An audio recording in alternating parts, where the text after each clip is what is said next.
Welcome to this public-private partnership brown bag discussion on PPPs for energy transition. The PPP Lab aims to advance social equity and community development by developing local capacity among LGUs, universities, CSOs, and corporate partners through PPPs. We would like to recognize our partners without whom this event would not be possible. Our partners include Galing Po Foundation, TSD Consulting, PTE, Design Thinkers Academy, Singapore, and the Center for Empowerment, Innovation, and Training on Renewable Energy. In today's discussion, we will have a better understanding of how Philippine LGUs can navigate the different considerations if they want to advance the energy transition in their LGUs, starting with LGU-driven and possibly LGU-owned renewable energy systems. We hope we have a productive conversation this afternoon, and we're really happy that we have our speakers for today. For our first discussant, so for our format for this afternoon, our discussants will share their initial thoughts, and then we'll have a discussion among the four discussants and the audience so that we can better understand the complex interdependencies. For our first speaker, for our first panelist, we have Mr. Roderick Ricky De Castro. Ricky has been working for over 20 years in social development. His areas of focus are biodiversity, conservation, corporate social responsibility, DRRM, leadership development, sustainability, and ESG. As head of Mirant and the Team Energy Foundation, he led the implementation of the biggest rural electrification program ever undertaken by the private sector called Beacon, that brought electricity to over 300,000 households nationwide. This was done in partnership with DOE, NEA, USAID, and various cooperatives. He also helped in the formulation of project implementation programs for the EU and the International Renewable Energy Agency. He's currently completing his MS in energy policy, MSc with a focus on energy policy at the University of Sussex. So let's hear the initial thoughts to kick off our conversation from Ricky. Ricky? Thank you, Elmer, and thank you for inviting me here. Good afternoon, everybody. Well, to start it all off, I would say that energy transition in developing countries like the Philippines definitely is different, no, compared to energy transition in the developed countries. Because in developed countries, it's easier. PPP can be easier because it's affordable to the consumer. They can always opt for a premium. But in the country like in the Philippines, we cannot afford the premium. You increase our electricity by a peso or two, you'll see rallies in the street. So it's different. In terms of public-private partnerships for the transition, that's an ideal setup, as a matter of fact. And me coming from a PPP project that started in 1990, if I'm not mistaken, that it was one of the first PPP programs that was implemented by the government, and this led to the Pagbilao and the Suwal power plants in 1992 or 1994. It was doing well, as a matter of fact. Because of that, at that time, we were experiencing 13-hour blackouts, and so at the time of President FDR, the first PPP programs came into fruition to the energy sector, and at that time, I think it was Southern Energy. We were Southern Energy, when we came in before we became Gordon Wu project, and then Mirant, and then Team Energy before I left. But at that time, it was good. It was perfect. Of course, we had a lot of incentives, including tax exemptions. But then suddenly, after 10 years, suddenly there was a ruling that came out. We had to pay some taxes. And the ruling said that we will pay the real property tax with the guarantee of the government that we will be paid. But of course, unfortunately, the local government unit, well, didn't really see that. No, didn't see that part of the government guaranteeing it. But what they see is us paying the renewable energy real estate taxes, which is really not that good for PPP arrangements.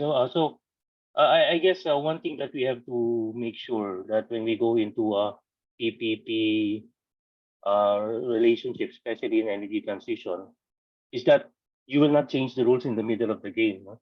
If it is a 25-year contract, make sure that the contract will be intact for 25 years. Because, if you allow the investor to invest for 10 years, he's already deep into the program, and then suddenly you will change it. So that's not fair. And I guess that after that, most of the contracts naman, did not went as it was indicated in the contract after that. But it really was bugging us up to now. Even as I am not already part of Team Energy, I still hear that this PPP arrangement is something that's in hounding them. And the PPP contract is about to end in 2 years, 3 years time. So, it's ideal. Just make sure that when you go into the contract, that everything in the contract, unless something like an act of God, if that's even possible, would change the elements of that contract, no, to point that you have to amend it. But in terms of implementing of effectivity, the efficacy in implementing energy transition programs, PPP is a perfect to me is a perfect setup because government alone cannot afford it. No, even at the local government or the level of the local government, they cannot. Most of them cannot afford to put up power plants, and even if they have to work on the policies that are in place, the law that's in place.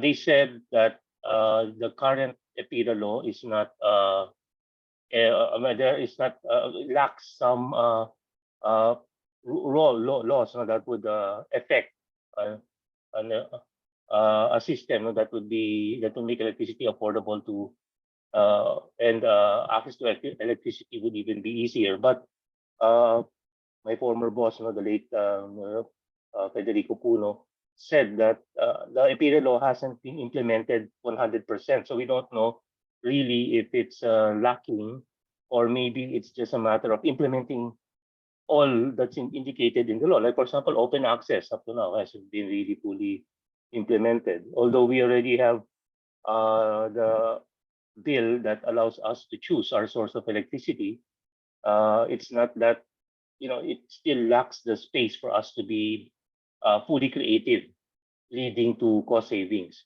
So, there are a lot of improvements, but I would also say that at a national level is going to be difficult.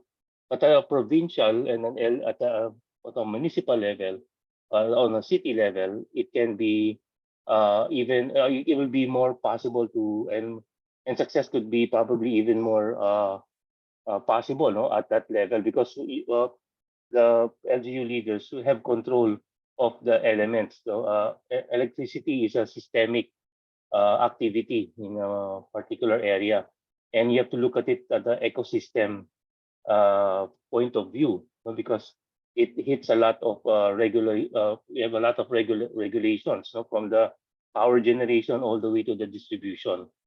So yeah, if we get that perfect mix of financing, financing is also another problem, because if you want to put up infrastructure, it has to be financed. And if you want it to be affordable, it has to be affordable financing. And the question is, do we have that here right now at the moment? So we have to we have to look into the ecosystem and try to find out how can we craft a strategy, that would bring into consideration all these factors, and make the PPP program for energy transition a success, especially in a country like the Philippines, where we're known to have the one of the most expensive power rates in Southeast Asia. So yeah, that's my take on it, Elvan. Okay, thanks, Ricky. I remember the power crisis back then. I was in med school, and while Yeah. I was in the classroom, we'd have blackouts, and then suddenly we'd have to turn on the lanterns and then make do with what ano. No? It was really bad. No? Yeah, So I was a bank teller then, Elmer, no? And every time the blackout comes at 2:30 in the afternoon, and I'm always that balance. And I have to sleep with 10,000 pesos shortage and wake up in the morning to find out if it's a real shortage or if it was just a machine counting error. No? error. Yeah, so it was difficult times for the country, definitely. Yeah, and hopefully we won't get back to that Oh yeah, crisis, yeah. crisis stage. Okay, thanks, Ricky. No, that's a good way of kicking off the conversation. So our next speaker is Charlie Aiko. He is Charlie Aiko left his teaching job to become one of the youngest mayors in the country. He in his hometown of Sevilla, Bohol, Philippines, after EDSA. No? After a short stint in politics, he moved to the NGO sector and spent many years with Habitat for Humanity and led the conduct of the first 3 sessions of the Asia Pacific Housing Forum. He was appointed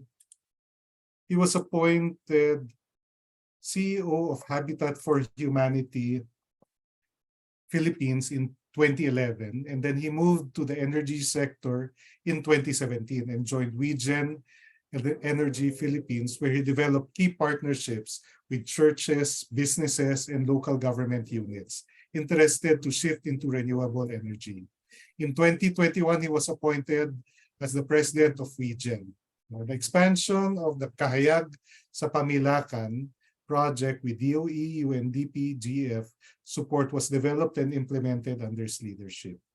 He has an AB in philosophy, an MA and PhD in theology, and social psychology, and a master's in development management from the Asian Institute of Management. So he brings to our conversation a lot of diverse perspectives, and we're glad you could join us, Charlie. So Charlie, can you share with us your thoughts from your many different experiences? Thank Charlie? you. Thank you very much, Elmer, and good afternoon. May I share my screen, Elmer? Okay, I hope. Yeah. Sorry. Can you see that now? Can you see my screen? All right. Sure, This sure. is a short Yes. presentation just to Yes. guide the discussion. No? So I will be talking about these 9 things during the presentation and spend maybe a minute for each. I don't have to explain each one here, but this is just to guide you an idea of the direction that I'm going to take. No? So just to step back, whenever we talk about energy, about power, there are originally three major concerns: availability, reliability, and affordability. And in fact, the reason why we had IPIRA was we had, as mentioned earlier by Ricky, until now, we are still the most expensive, okay, or second most expensive. So they were looking at, okay, it's no longer affordable. And then very recently, because of concerns of climate change and the environment, we added sustainability. Just below that, I just show you one case, like it's case of Mindoro.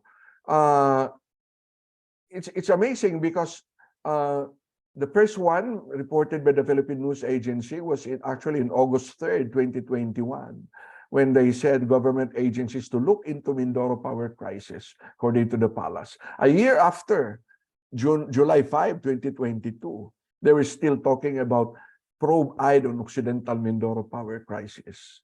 By the way, if you look at April 21, 2023, Oriental Mindoro appeals for government Marcos action to power crisis. If you check it until now, that power problem has not been solved. Okay, so we have a problem, and because I think many of our audience here comes from the LGUs, I would just want to point out that whenever we have a power problem in our locality, I think the knee-jerk reaction for many of our local government leaders is to look at the national government and ask the national government to solve that problem for us. I'll leave that as a question, whether that is the best course of action to take, and then I can discuss it later. Now, why do we need to transition to renewable energy? I think that was the reasons before, but there is a new dimension, and it is a question of energy security. We thought before that we can easily import coal and oil until that assumption was destroyed when there was war in Ukraine. And with the instability in the world right now, that issue about energy security is a major one for the country, especially that right now, I think only 22% of our energy mix comes from renewable energy. The rest of that comes from imported fuel. And so we are at risk. If we cannot import, we are done. Now, this is the Philippine Energy Plan 2020 to 2040. What I would like to highlight there is from 2020 to 2030, okay, from 15.2 gigawatts, it's now 29. It's projected to, our demand is projected to reach 29.1 gigawatts, practically double in 10 years. And then from 2030 to 2040, it's almost double, from 30 to 54.6. So we double practically every year. Now, the target of the plan is by 2030, our energy mix would increase to 35%, and then 50% by 2040. Now, what does it mean? If you get 35% RE share by 2030 and convert that, that is equivalent to around 10,195 megawatts. Okay? And then if we assume 55 billion or $1 million per megawatt, that is an investment worth 561 billion. If solar is equal to $1 million per megawatt. I'll move to 2040, and it is 50% share of a projected demand of by the time in 2040, 53.6, then we are talking of 25,327 megawatts. And if you multiply that again by $1 million, 55 million pesos, we are talking about investment of 1.4 trillion. Now, question. Excuse me. If you are an LGU, if you are a governor, if you are a mayor, okay, you are a city mayor, and you look at these numbers, how do you position yourself? Do you look at it as an opportunity for the LGU or not? Okay, now remember, that's huge money. I'm just talking here of maybe 2 trillion worth of investments in a matter of, what, 20 years or even less. Okay, now, so first, before we go to the response, just very basic, and I think this everybody is very familiar with it, but I just want to emphasize something. This is the traditional electricity industry structure, which is one way from generation, transmission, generation. Whenever we talk about electricity in the country, we are always looking at that. And it is highly centralized. It is biased for large generating power plants. And most of the time, power generation is very location specific. Either because, let's say, if you talk about hydro, okay, you need to be in Angat because, okay, the source of hydroelectric happens to be in Angat. You cannot bring that to, okay, Manila. If you talk about geothermal, for example, it has to be in Tiwi. You cannot move that because there is a specific location. The same with coal. While theoretically you can move the coal plants, but in terms of economics and other social concerns, you have to put the coal plant away from population centers and make it accessible also to the delivery of coal, imported coal, so there's access to the sea. So many of the decisions with regards to electricity development were actually influenced by the location or the source of energy. But this thing is being challenged now. And it is challenged because of technology. No? I'll just show you this picture. This is the picture of my municipality. Unfortunately, when I was the mayor, I tried to ask if I can develop that our hydroelectric resource into a power plant. I was not allowed by then because at that time, the local government code was not yet approved. And then I was still a mayor. Actually, in 1992, I ended my term. and then the local government code was approved. It was already my vice mayor was able to implement that. Okay, so there was a joint venture between our municipality, which owns 25% of that 3 megawatt plant, and then the Bohol Electric Cooperative one owns 75%. But if you ask ourselves, okay, out of the 47 municipalities of Bohol, there are only 3 municipalities which have hydros. Why is that? Because it depends on whether you have the river and you have the necessary source that you can develop. All of that changed because of technology. Because right now, if you look at how technology is doing, for the first time in human history, you can put a small power plant on the roof of your own house, which was not available before. Unlike hydro or even wind, where you have to get a survey of where you have a very good wind, the sun is available everywhere.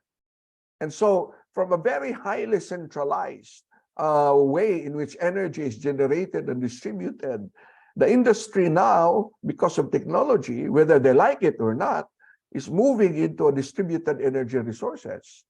This is the best analogy that we can think of in relation that we can compare is what happened in the communications industry. So before we only focused on mass media, and then all of a sudden came social media, where everybody became a source. That is what happened. So before there was only the big news outfits will be the source of the news. Now everybody could be a source of the news. And that is driven by technology. And that change in the electricity industry is actually driven by technology. So the sun is an energy resource available to all. And so there's no excuse now for a local government to say, hey, I cannot go into the energy industry because I don't have a source of geothermal or hydro. No, you have the sun, which is available to all of us. And so what do we see whenever we talk about solar? Most of the time, it is a large solar farm. A large solar farm follows the very traditional model of the industry. You are just replacing, for example, a coal plant with a large solar farm. But the way it is structured is the same. You have a large generation, then you need huge transmission, and then it goes to distribution. However, when you talk about rooftop solar, you reverse the entire process. You start at the end. Okay? You start at the house, you generate the power, you supply power directly to the house, and whatever excess, it is fed into the distribution lines. And if it is more than what the local utility would need, it could be fed to the grid and be made available to all others who would need. And so it's a very different model. And because of that change in model, it opens a lot of opportunities. So by the way, just a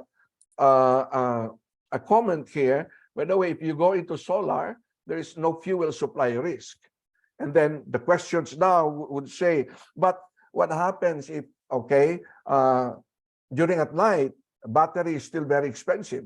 By the way, just a news, there is the latest microinverter technology is already grid forming, meaning even without battery, even if there is a brownout, no, it can produce power enough for your house. This is done by the top global manufacturer of microinverter. Anyway, okay, here. So one concept now that is being actually floated is like a virtual power plant. A virtual power plant is more reliable, no concentration risk, because if you have a 100 megawatt power plant and you put it in one area, like you put it in Pampanga, and then it rains in Pampanga, it becomes cloudy in Pampanga, then the production of that 100 megawatt power plant goes down at the same time. But if you imagine that you spread that over a very large area into smaller installations, then there is no concentration risk. It is also more efficient because you don't have to transmit that power over long distances. And there's no problem whether the grid can still afford it because you go to the distribution areas immediately.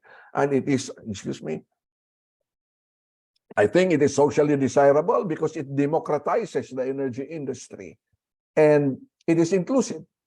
Now is the opportunity for small businesses and LGUs to participate in the industry because energy is a very capital intensive.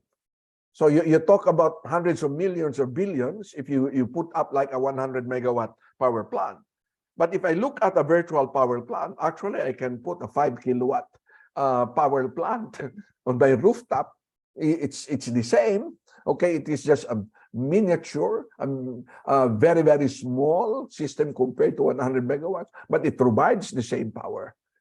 Okay, now, so this is the mandate, for example, for the LGUs to go into renewable energy. Government buildings urged to shift to solar energy, and this was provided by the Interagency Efficiency and Conservation Committee led by the DOE.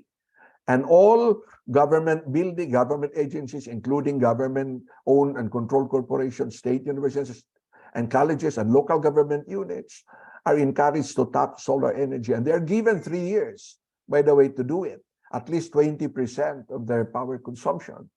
Okay, but if you look at it, if you understand into it, what is the mindset behind it? It still looks at government buildings or local government units as simple consumers of electricity. But I would like to go beyond that and look at the opportunity. So, for me, what is the strategic positioning of LGUs in the energy industry? There are 3 positioning that I can think of. One is an LGU, a mayor or a governor, a city mayor, or a governor, they would say, okay, I am an LGU, I am a political entity, I am just a consumer of renewable energy.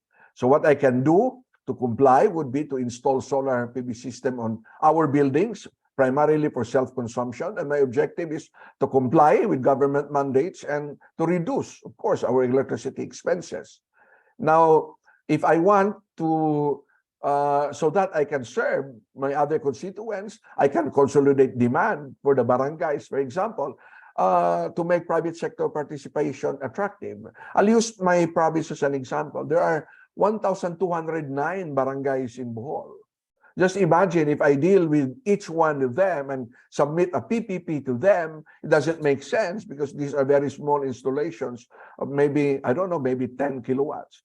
But if the provincial government would come in and consolidate that, okay, that 1,209, if they would install 10 kilowatt each, okay, that would be around 12 megawatts. That would be very attractive already.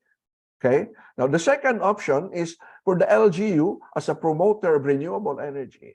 Natingin ko dito, parang mas papugi lang to eh. Okay, the LGU undertakes a green energy program, for example, to encourage local businesses and constituents to shift to renewable energy, and they can even give tax incentives and support program participants. But I think the game changer for the LGU is this. The LGU goes into the renewable energy business. Just as the LGU operates a public market, an LGU operates a municipal water system. Why can't they operate their own renewable energy business? And there are 2 ways of doing it that I could think of.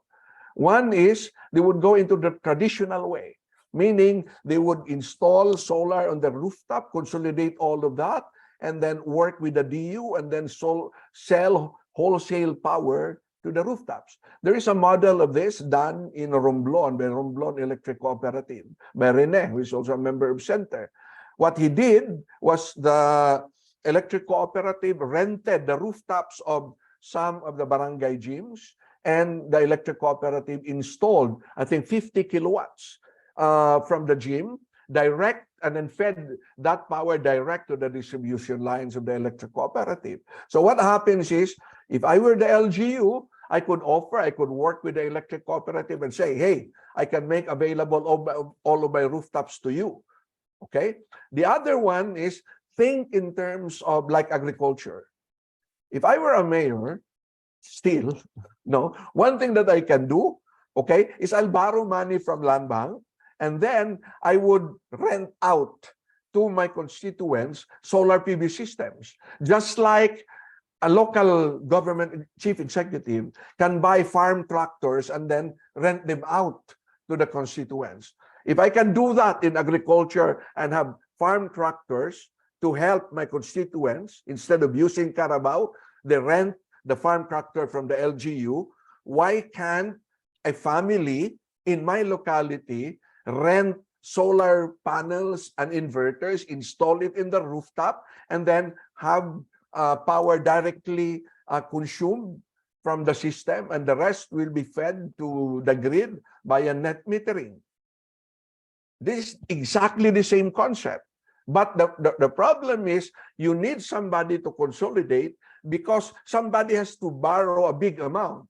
And so the LGU can say borrow 100 million from Land Bank or DBP and then distribute it or even channel it to local multipurpose cooperatives or microfinance institutions. In that way, they are now into the renewable energy business. So I think I would like to bring that discussion for the LGUs. Don't think only as a consumer of renewable energy. Think of how are you going to participate in a 1 trillion investment opportunity so that you can help generate income to your locality. So that's the only thing that I can do. The PPP is a legal framework. And by the way, based on experience, these are the things that I had successful PPP with a municipality in Bohol. And these are the things that I think is very important. Number one, the chief executive has to assign a trusted staff to work closely with the private proponent. Okay? Because it's very difficult to get an appointment with the mayor or governor. Second, they have to choose the PPP selection committee ASAP to discuss the details. We cannot discuss it with the mayor. We have to discuss it with the committee. And then both the LGU and the private sector must be very clear on the legal steps to follow. Ano yung step by step na gawin natin, nakaintindihan tayo. And then be transparent to the public sector proponent, a private sector proponent on what you want. Be transparent. Basta sabihin mo and then let us negotiate kung magkakaintindihan ba tayo o hindi. And then, respect the time of everyone. We are all busy. Ang pinakamasakit para sa private sector proponent, pupunta ka sa isang office ng government, you are trying to help them. Maghintay ka na ang tagal-tagal pagkatapos canceled pa yung meeting mo.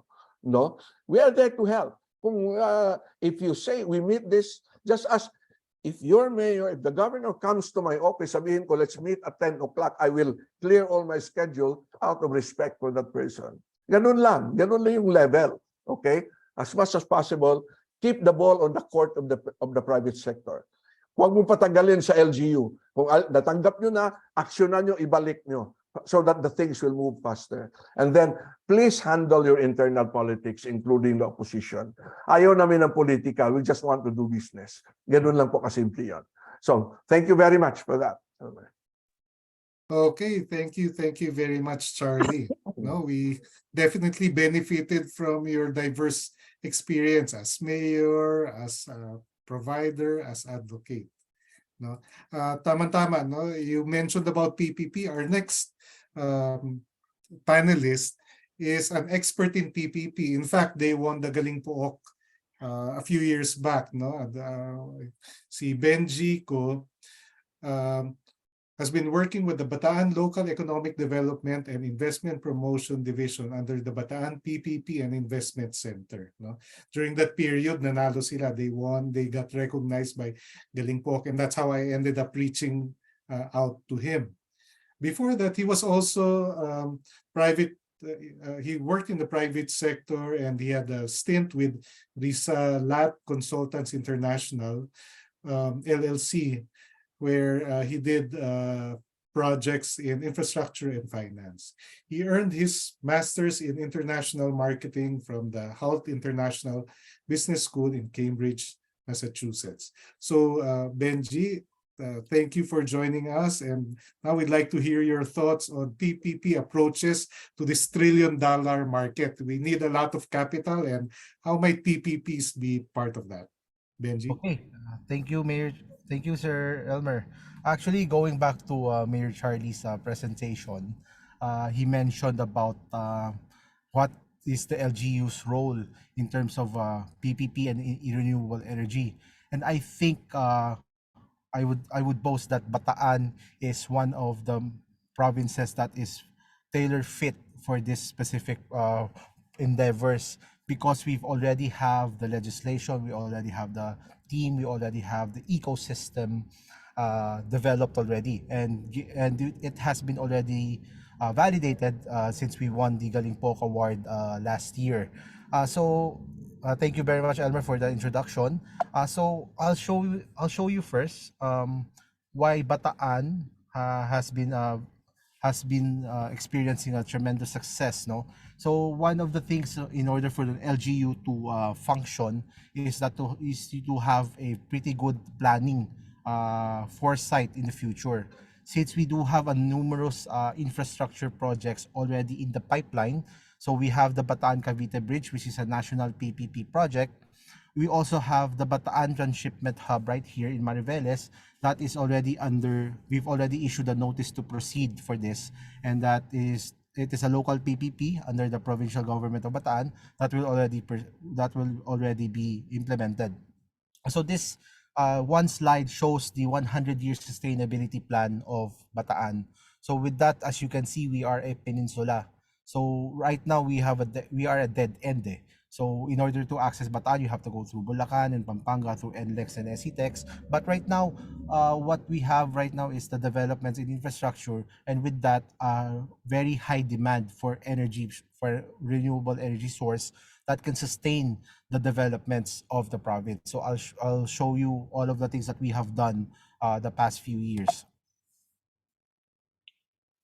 So our journey through PPP started with SM and Vista Mall, developments of this Vista Mall. So our Balanga City, our capital, started with a PPP with the commercial and hotel development in 2010. So which led to a very fast development with the entry of Vista Mall and then most recently SM.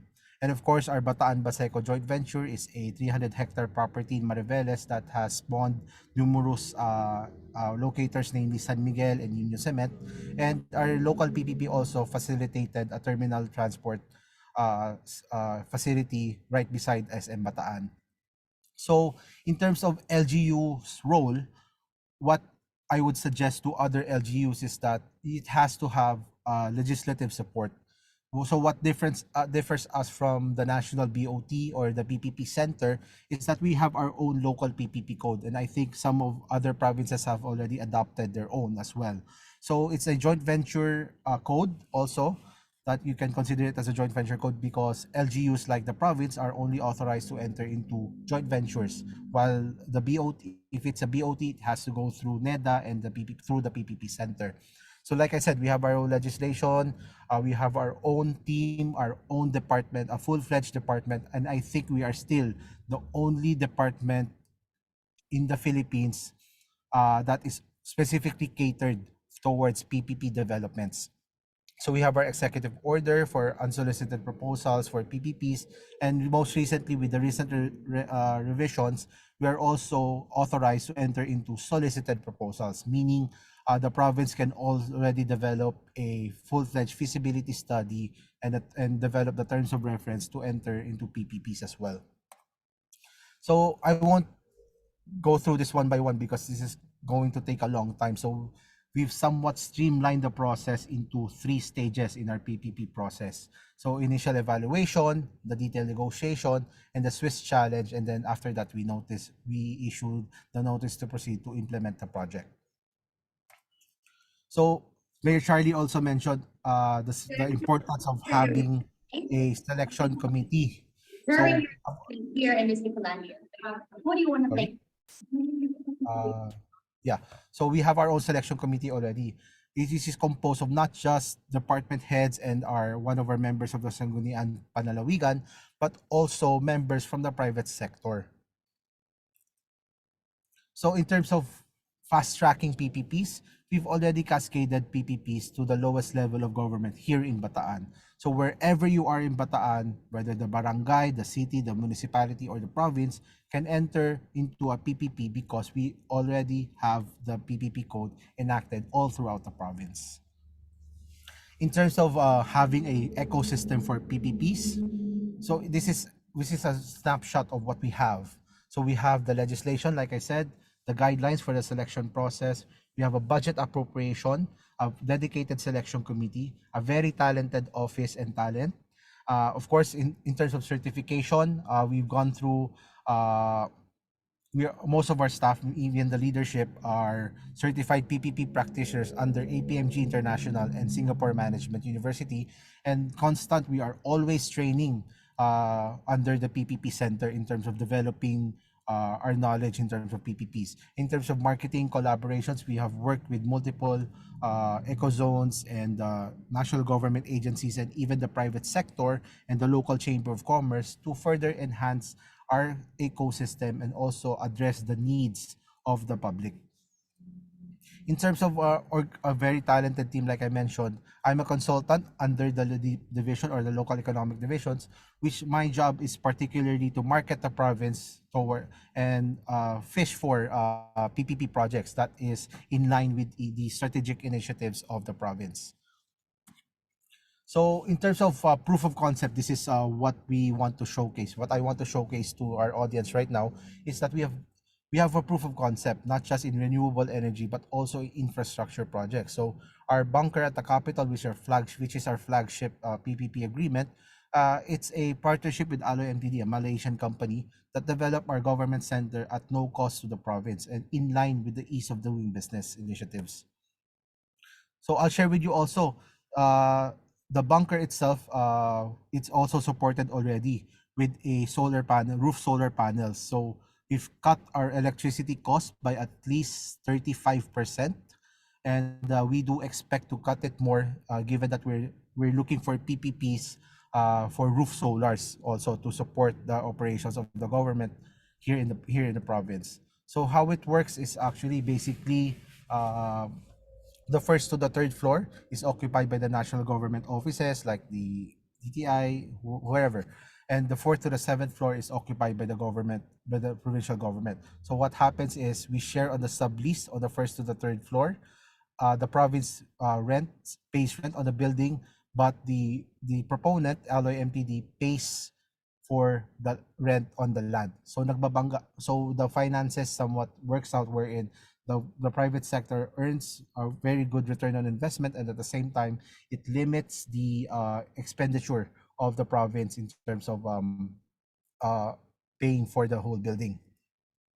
And that bunker itself spawned into just that was just phase one of the agreement. So it's a whole capital development all throughout the cap, so that we have a full-fledged township in the capital. So it's a hotel commercial area in the front, office buildings at the side, and residential mid-rise, high-rise buildings at the back. And of course, in terms of MICE tourism, we have a convention center as well that is already going under construction. So going back to this, the purpose of this webinar, PPPs has somewhat empowered the province to pursue projects that addresses the immediate needs of the province. And with the bunker success, it germinated towards multiple PPP projects already in multiple fields, not just renewable energy. So we have a ferry system now that connects us from SM Mall of Asia. It cuts the travel time in half. So if you want to visit Bataan, you can ride the ferry. A no contact apprehension similar to the program in Metro Manila. A hearing center in our Mariveles District Hospital. And because of that success, we've been recognized multiple times already. We were able to generate 170 billion pledges in 2022. And of course, we've been awarded the most business-friendly province twice and a special citation for PPPs last year. In terms of the Galimpok Award, our PPP program got recognized as one of the most outstanding programs in the nation. And I think we are up until this date, I have to clarify this, we are still the only full-fledged department for PPPs that is readily existing in the country as of now. In terms of the impacts of PPPs in Bataan, because of this, the annual budget rose to 247%, and in the capital itself, registered business has risen also, and even taxes collected collectively has risen tremendously. In terms of PPPs in Bataan, these numbers were the result of the identification of projects, preparation, and presentation of comprehensive feasibility studies highlighting attractive investment opportunities. So it's not just marketing the province itself is to be prepared or have careful planning. It has to be a full-fledged coordination between all departments within the province in order to identify specific projects. Because to be fair, or to be honest, there are projects that I've seen in other LGUs that wasn't really necessary. To Mayor Charlie's point, sometimes papogi lang yon. But in our case, we were very careful with the specific projects and what we have identified, and also we do a lot of screening, due diligence on the potential partners that we get for PPPs. In terms of 2023, this is a proof of concept already of what we've done. So 8 of letter of intent, which means that they've already signified their interest in investing in renewable energy. We already have 8, and out of those 8, we've already processed 6 of them. So there is a significant rise in interested businesses entering into renewable energy and partnering with the government already. So in terms of PPP, it's a efficiency in program service delivery and transferability. We actually encourage this to be copied by other LGUs. The reason why we actually encourage quote unquote cheating, no, we want to encourage other LGUs to pursue a PPP program.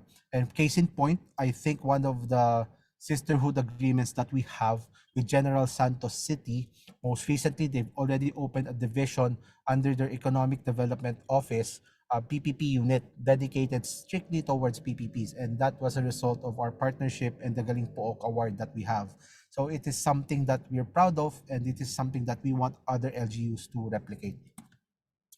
So again, I thank you, Elmer, for inviting me to speak on this webinar, and I thank you very much, and I hope to have a very fruitful discussion later on. Thank you. NG. So now that we have a better understanding that LGUs can pull off these sophisticated arrangements, we'll have our panelists to talk about financing from other sources. No? So our fourth panelist is Aldrin T. He is principal partner at TSD Consulting in Singapore, so he's joining us from Singapore. He's a design thinking advocate. He does venture building, industry transformation, and works a lot with technologies. He's a social innovation entrepreneur with experiences working with MNCs, NGOs, universities, and government agencies in the Asia-Pacific region. He serves in a variety of leadership and advisory roles with communities, organizations, startups, and social enterprises. And he was in the first batch of Apple professional consultants in the education sector for APAC, and a co-founder in the Singapore Google Educators Group. So thanks for joining us, Aldrin. Aldrin? Yes, my pleasure to be here.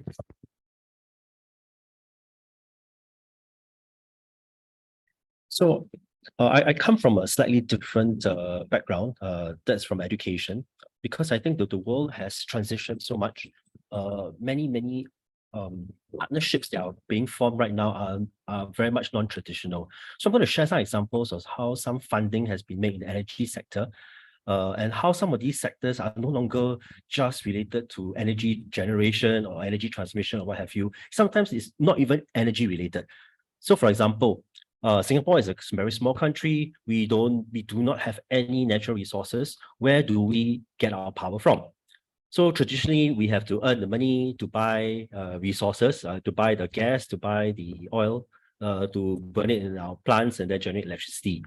Right, but then again, all right, are there any other ways for us to generate electricity besides buying from different sources? How do we ensure energy security such that we are able to continue to have continuous sources of energy transmission, or at least the raw materials to generate electricity?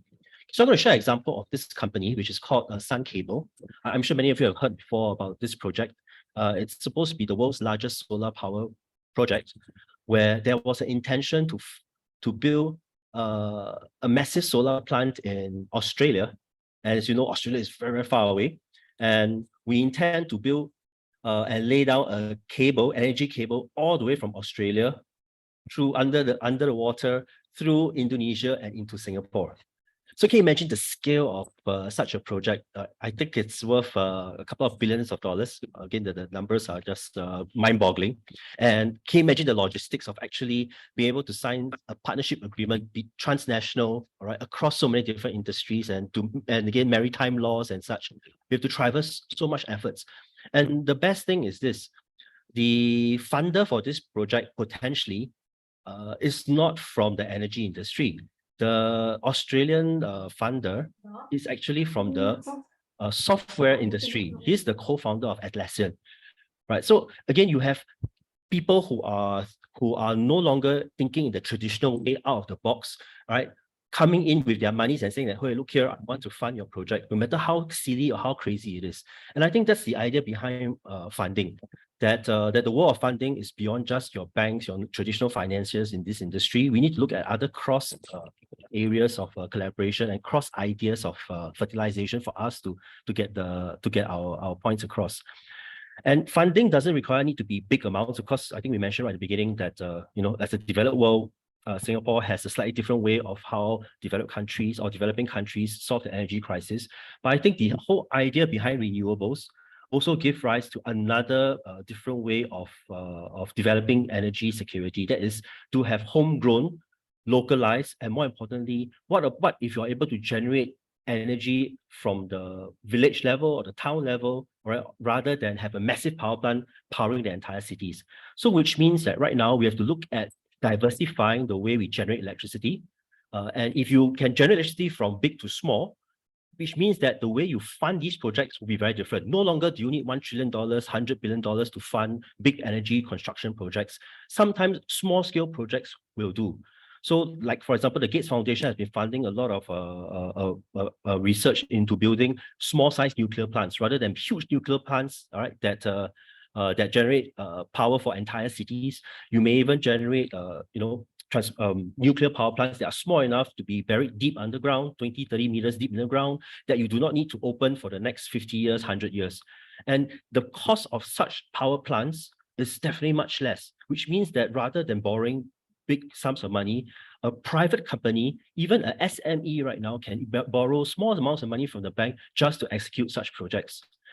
And again, this gets even better as technology improves, right? You have now the whole idea behind renewable energy.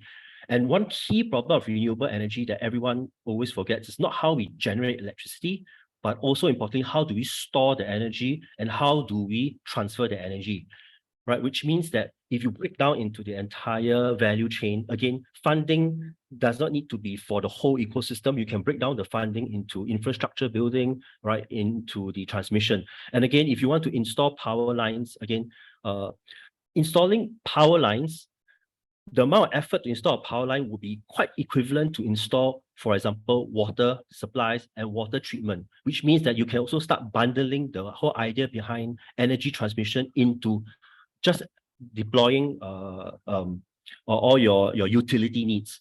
And again, if you bundle up some of these requirements rather than just looking at energy, you find that you are able to work with a wider range of infrastructure companies, which will again provide a wider range of or easier access to funding, right? Lower costs and easier access to funding. Another example I would like to give about financing a lot of projects on the ground is that more often than not, there are a lot of disruptive startups that are being developed, right? They develop all kinds of solutions, all right, for energy. And again, we always forget that one way, besides generating more electricity, there are also technologies to reduce energy wastage. For example, there's a company that is based in Singapore. The founder was from Egypt, followed by Germany, right? So it's a 3-country development of this product. And what this product is basically a 1x1 1 meter cube device that you can attach to a factory, attach to a large building, and there's the ability for it to reduce electricity by 40%. Right? Where is it? And the idea is that if you're able to reduce electricity usage by 40%, which means that you need to generate less energy, all right, by 40%, or more importantly, it frees up the energy, all right, to be distributed to other areas or to other needs, right? Incidentally as well, again, if you can bundle up the way your energy is required, because energy requirements are different at different times of the day, different times of the different industries or different parts of the city require different energy loads. Again, by proper city planning and by doing a proper distribution or management of energy, the whole idea of that virtual energy company is also important, which again, it's right now with the advent of AI, using AI to be able to collect enough data to understand the energy requirements, and again, getting funding from the AI sector of things rather, again, than the traditional oil and gas companies is also another source of monies to be pumped into this whole ecosystem mix. Right. And lastly, another point I want to share as well is that energy, when generated, we are always thinking about how energy is distributed to urban areas. Again, in many countries, a lot of people are still living in rural conditions whereby it is not viable to install huge or expensive infrastructure to deliver energy, right, from the plant to the rural areas. We need to look at some or more rural-based technologies which does not need to be plugged into the main grid. So, for example, there is a particular company that, again, is also spun out from Singapore in collaboration with Finland and US. And again, I'm giving these examples because it is equally important, besides working with private-public partnerships within a country, it's also important to do these partnerships transnationally, right? And this particular company that I've been working with called Liquid Star, what they do is they have a module which produces energy from solar, which is attached to a battery. And the important thing is this, it is also attached to a computer that does mining, crypto mining, generate cryptocurrency, which they in turn use it to fund, all right, the installation and the operations of the energy generation module. So again, you have the idea that if you cross over into some of these trending concepts, again, stepping out of the box, you find that you are actually generating your own cash at a smaller scale. And again, if the power or the control over this energy generation is in the hands of the rural areas, the smaller communities, and if you give them a means to be able to maintain the systems, again, it takes a lot of effort to, of course, teach them and train them how to maintain the system. But again, when you have a smaller closed loop, all right, ecosystems or inter-systems, then you find that the sustainability goes a longer way. And more importantly, all right, it's self-financed and you are able to get it moving forward. Sorry, there's another last example again about this whole transnational partnerships, right? There are also a lot of international companies, they are in the ESG front, where they are looking at offering their solutions, and they are offering in a very interesting manner. So for example, there is a Japanese company that I know of called Nippon Koei, right? That's very strong in ESG infrastructure. And one of the things that they're offering is to offer any city or any small town that wishes to build energy infrastructure, like laying cables, and they're willing to pay for the entire installation free, right? In exchange for the rights to maintain the systems over the course of 5-7 years, which sometimes to me, rather than taking cash, what if you take available resources or support in exchange for the rights to provide them for them to run it, which is also a win-win in that sense, because they will also train the locals to eventually run and maintain the systems. They just need to run the systems to recover their costs for 5 to 7 years. So again, money buys solutions, but what if you can get a solution through barter trade and through exchange on services and exchange of ideas, right? So this is what my sharing is, to basically broaden the scope of how we want to manage energy and see money as an enabler rather than the end in itself, right?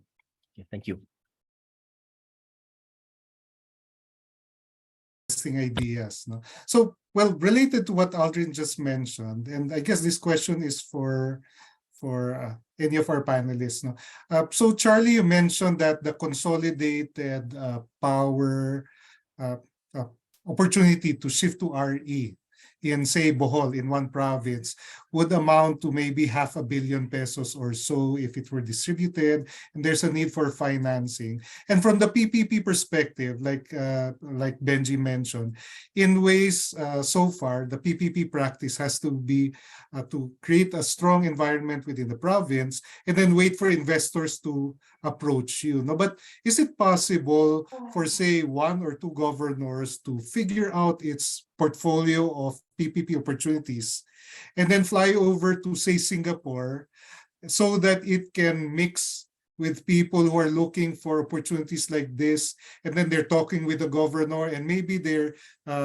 potential investors are not primarily interested in energy, but interested in tourism, and at least the governor's there already. But Charlie, how and maybe Benji, no, parang how might that happen where the LGU, the province, or maybe a big city can sort of aggregate its portfolio of potential PPP investments and then start going to to Dubai or to Singapore, where there are a lot of investors, just so that they can be able to actively match. Is that feasible, or does that make sense? Maybe if I have to respond to that, well, I was thinking of the huge, sources of funds. Actually, there's a lot of funds available to LGUs from both Land Bank of the Philippines and DBP. Domestic So, sources. yeah, domestic. The thing is, I think the gap is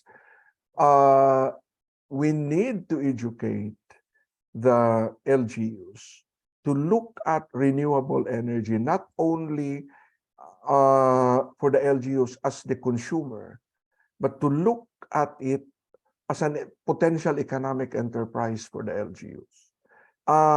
In my experience as a mayor, whenever there's no water in my municipality, the people would always complain to the mayor because the municipal water work was owned by the municipality. But if there's no power, well, we all point to the electric cooperative. Okay, so in other words, it's like we wash our hands. But the thing is, as mentioned by Aldrin earlier, the world has changed, and the business model is about energy can be miniaturized.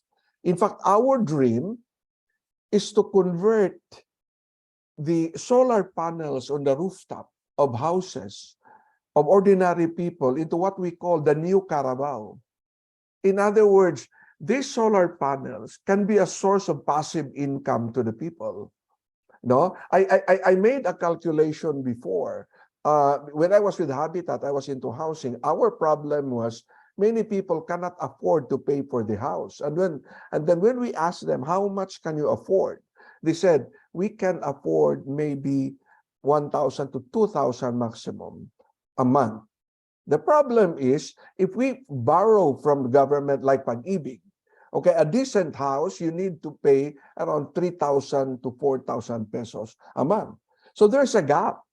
And their income is already just barely enough to meet their basic necessities. If you add to that the cost of paying for the house, they cannot afford that anymore. So we thought, okay, if I have 30 square meters on my rooftop, and then I can put, okay, by the way, the average area for one panel is just 2 square meters. Okay, even if I put 10 panels there, and then with 500 watts per panel, that's 5 kilowatts.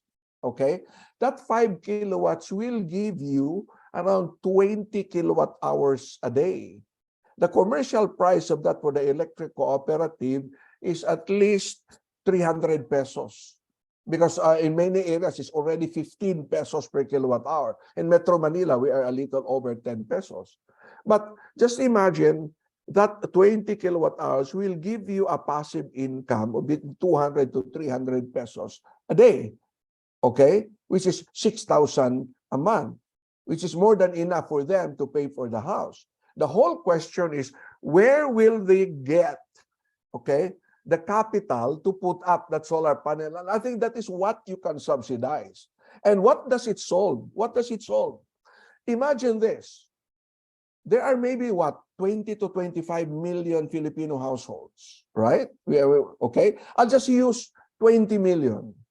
Okay, you remove just 1 million. If 1 million houses will install 5 kilowatts per house, that is 5 gigawatts. That's 5 gigawatts which will not be fed into the main transmission lines, so that it will not add congestion to the transmission lines. If it is right there produced in your house, your system's loss will be practically nothing. because it is there. It doesn't add to the grid. And then you benefit all of that. So this is now from massive power plants that we are thinking of. I think the way we should move is to go into miniature, mini grids, community solar, household solar. That's the way to go. And by the way, okay, big traditional electric players don't like that because they are not used to that. They're used to like what? Building 500 megawatt solar farm. They like that. But if you tell them, okay, can you spread that 500 megawatts into maybe 100,000 rooftop installations? They don't know how to do that. This is where small players would benefit. This is where LGUs can play a lot. Okay, so this is where I would like to push. Okay, now how many municipalities are there in the Philippines? There are 1,000, I think 200 something. How many barangays are there? There are 45,000 barangays. Okay, let us just say that each barangay will allot 1 hectare, okay, of rooftop from all their constituents. Okay, that is 1 megawatt. Okay, that's 45,000 megawatts. Okay, that's the potential without it going into solar farms, and that will empower people and make people participate in this whole energy business.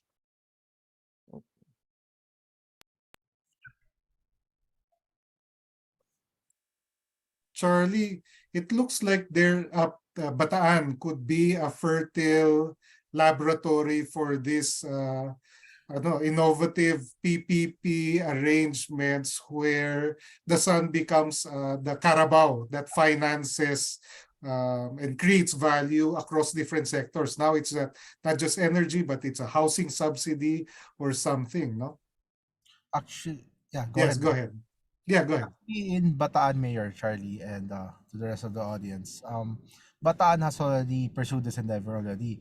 Currently, we have issued an original proponent status with a company that will install roof solars in the government buildings, and it's a microgrid system, a virtual power plant, basically, like Mayor Charlie presented in his presentation.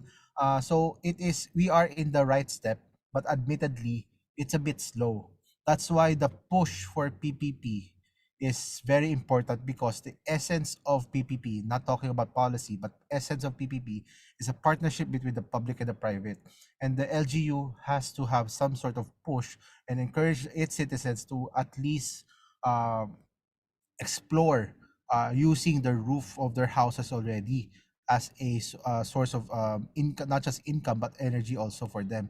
It will not. There has to be a very big awareness campaign that should come from the national government that will encourage these kinds of endeavors. There has to be a very good awareness campaign for it to push through, because the mindset of the Filipinos right now is that they're looking at the expense of solar panels. It's admittedly quite expensive, but they should also look at it from a business perspective that the returns on this is much bigger than what they're going to be spending. And so therein lies the essence of PPP. There has to be a support not just from the local government but also the national government. But in our case, Bataan has been pushing for this, and our Freeport area of Bataan, for example, they've already a partnership with a company. We've already installed roof solars in the warehouses in the Freeport, wherein it has cut the cost of the energy prices to 6 pesos per megawatt in terms of industrial prices. So I think that's one of the lowest already, if I'm not mistaken. So we've already done this endeavor, and at the same time, to Mayor Charlie's point, there has to be more of a concerted effort to push this endeavor. Elmer, if I may Yes, comment. Ricky. When we implemented Project Beacon, we electrified 300,000 households nationwide. 100,000 of those to solar power, no, to solar power home standalone home power systems. We started with 10 watt peak systems, built all the way to 30 watt peak systems in partnership with the USAID and EU. No? But before, it wasn't sustainable because once we put up the solar systems in the rooftop, we just leave it there, no? Forget about it. No? But But then on the second implementation of the program, we decided to, because it was donated. On the second implementation, we asked them to pay for it. And we asked them to pay for it on a down payment and a monthly contribution based on their cash flow. And because of that, we solved the problem of the battery run, when it comes out, they sell the system because they don't have money to buy the battery before. So these are small solutions, as Alvin said, no, and a community-based solution, as Sir Charlie was saying earlier, no, that we ask them to pay for them and manage the system themselves. So you have to train them. And of our experience in implementing Project Beacon in the Alliance Mindanao of Renewable Energy Program, no, that was done in the BARM at that time, was a project that we did with the Department of Energy, NEA, Quezon Electric Cooperative, in electrifying 5,000 households in Polillo Island. So what we did is we increased the watt peak systems in each household to around 50 watt peak. And we made available other systems like electric fan, radio. We put up a hub where they can buy the supplies. And most of the systems that were supposed to last for around 5 years, they were able to make it last for around 7 years. No, and again, coming out of that program, we implemented there's a pilot program with the ADB, this time in small island of the coast of Pangasinan. And the intention was to make it start as a battery charging station program for around 100 households. But as their need for energy increases, we will convert it into a microgrid that's based on a battery charging station. No? And that actually it actually became a proof of concept, no? That led to funding for other island electrification systems. And like what Agni was mentioning, in the case of looking into smaller disruptive systems, no, when Marubeni declared 5 years ago that they will end all their fossil fuel-based investments globally, no, even the one that they had with Team Energy, which is going to end next year, no, they decided to go into community electrification of all business. I mean, of all businesses, the community electrification, and they did this in sub-Saharan Africa. No, so they have a company called Washa, and what they did was a very simple business model. They were renting out LED solar power LED lamps, no, and they were earning millions of dollars because it with what the sari sari stores to us, no, they have the equivalent in sub-Saharan Africa. So they use what is existing in the area as partners, no, in a public-private partnership agreement, no, and that worked for win-win situation for all the participants in the ecosystem.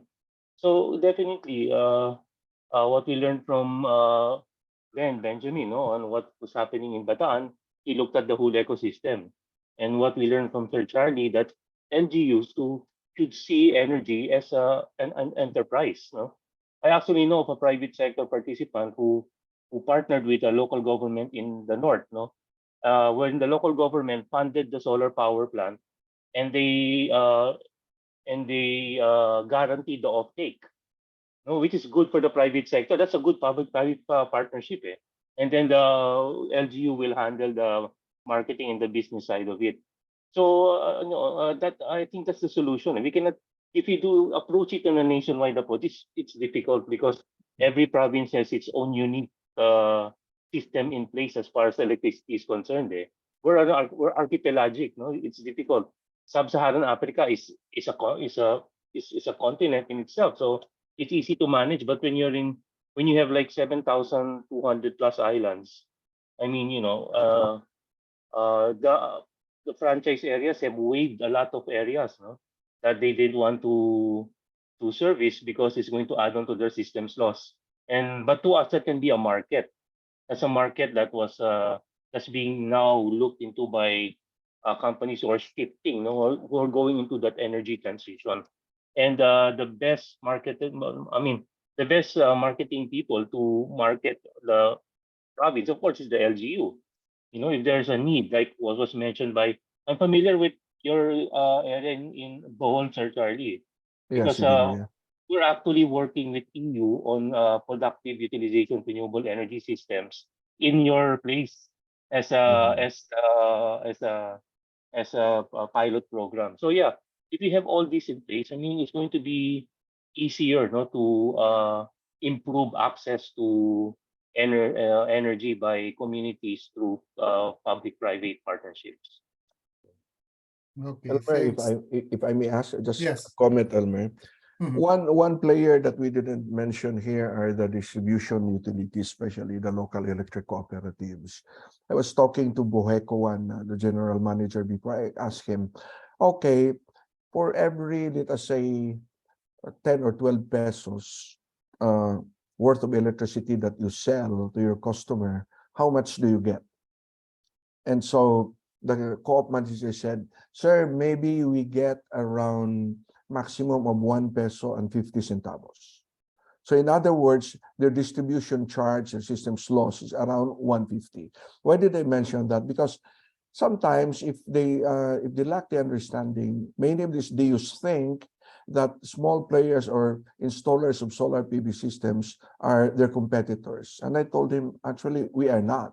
Okay, we can work together. And the idea, and I told him, you DUs have a competitive advantage that we cannot match. And what is that? The main one is you have the collection system.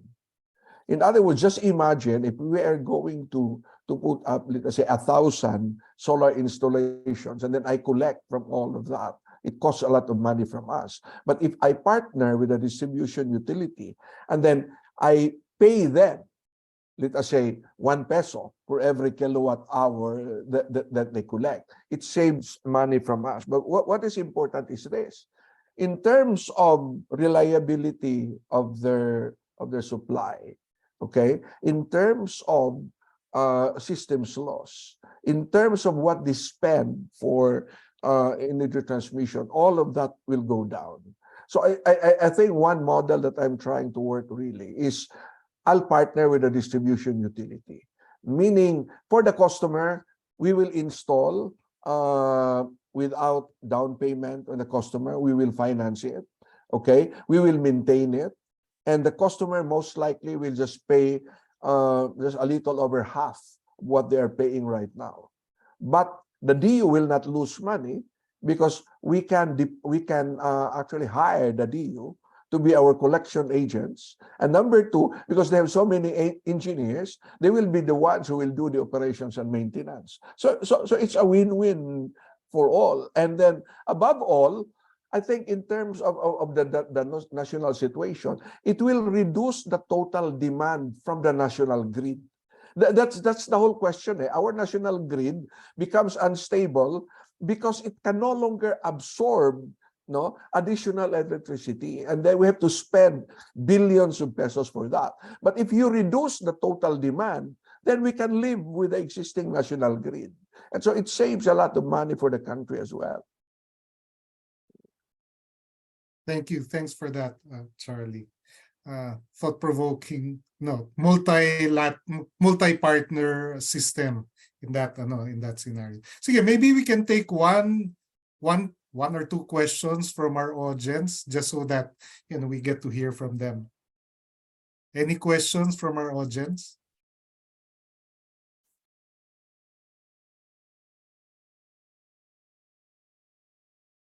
Yeah.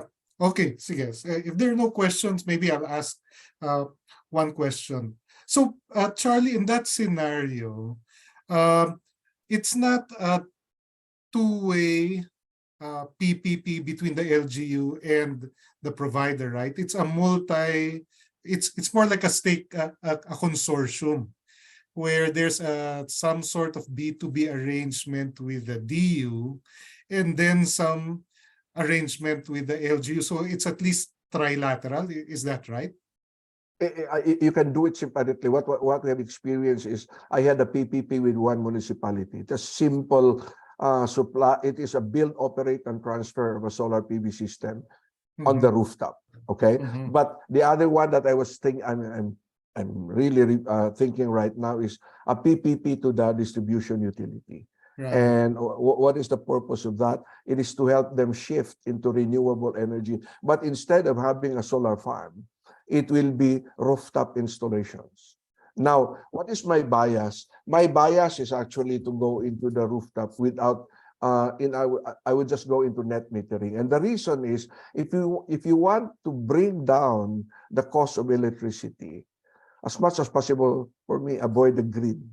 Because the cost is, you have the cost of generation, the cost of transmission, distribution, even with these three costs. If you put my solar on my roof, okay, and then direct for my consumption, it means I save on distribution fee, I save on transmission fee. I'm just talking about the generation charge and all of that. So if the problem in the Philippines is the high cost of power, putting more power into the grid right now with the same system will not bring down the cost of that power. But rather, you will bring it down if you put it on your rooftop and then skip through the system, okay? Because you don't pay for, as I've said, you don't pay for the transmission charge, no distribution. And by the way, you only pay one time. You pay for the VAT when you install, but all the power that you get later on will be already tax-free. So in our experience, you can, if you pay in cash, your LCOE in 25 years, your cost of electricity will be very, very low, maybe 1 peso, 150 centavos, including operations and maintenance. Okay. Okay. Thank you. Thank you for that. It's 4:28, so maybe we can have last few words from each of our panelists. And maybe you can start with Aldrin, a few parting thoughts, having heard this discussion. I have an indecent proposal actually, rather than Okay. Yeah. Sounds intriguing. Because I think for the LGUs, instead of spending money or subsidizing costs, what about investing the money and, like what Charlie said, earning the money back?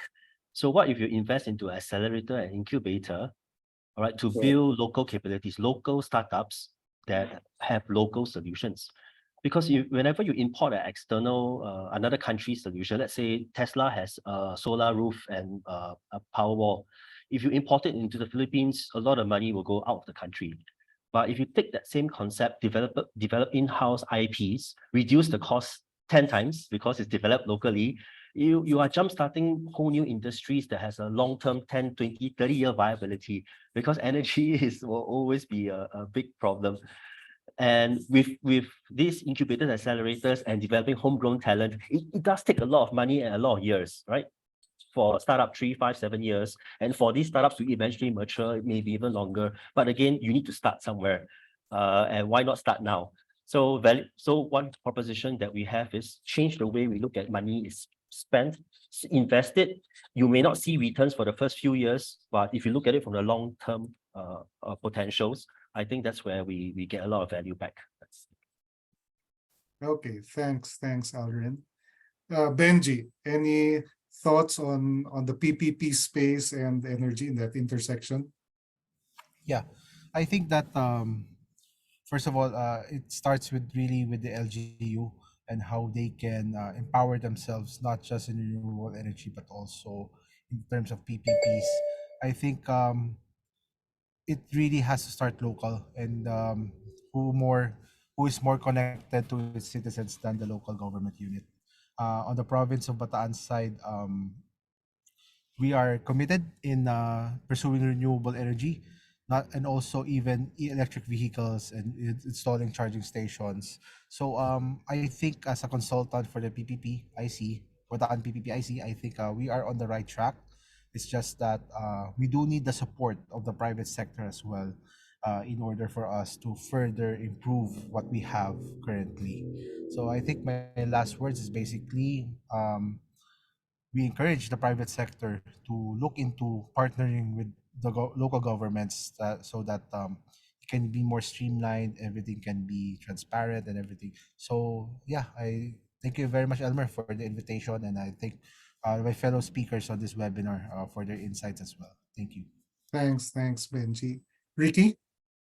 Yeah, well, again, for PPP at the provincial, no, at the municipal level to succeed, we have to work with the local distribution utility, because they have the franchise area, and any operations within their franchise area will have to have their approval. No?